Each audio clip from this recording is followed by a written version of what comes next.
महायुतीतील जागावाटपाचा तिढा कायम, तर 53 पेक्षा जास्त जागांवर अद्यापही चर्चा होणं बाकी. आज किंवा उद्या पुन्हा एकदा बैठक होण्याची शक्यता.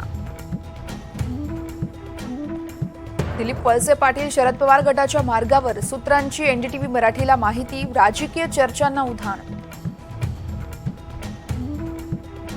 नंदुरबारचे भाजप नेते राजेंद्र गावित यांचा पदाचा राजीनामा. निवडणुकीच्या तोंडावर राजीनामा दिल्यानं चर्चेला उधाण.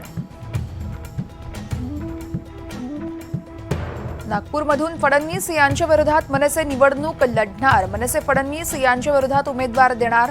तुषार गिरेंना उमेदवारी मिळण्याची शक्यता. आमचे फक्त 10 आमदार निवडून येऊ द्या. मुख्यमंत्र्यांचा गणपतीच करतो बच्चू कडूंचा महायुती आणि महाविकास आघाडीला इशारा. पुण्यातील भुयारी मेट्रोचं आज उद्घाटन. पंतप्रधान मोदींच्या हस्ते ऑनलाईन उद्घाटन होणार. पंतप्रधान सोलापूर विमानतळाचं देखील उद्घाटन करणार.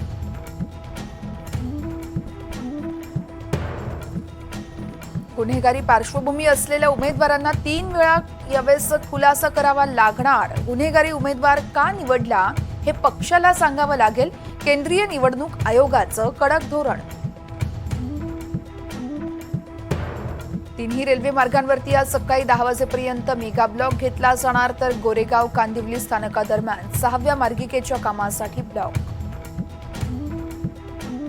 आयपीएलमध्ये प्रत्येक खेळाडूला एका सामन्यासाठी 7.50 लाख रुपये मिळणार. जय शहा यांची घोषणा. तर आयपीएलचे सगळे सामने खेळल्यास खेळाडूच्या खात्यात कराराव्यतिरिक्त 1,05,00,000 रुपये.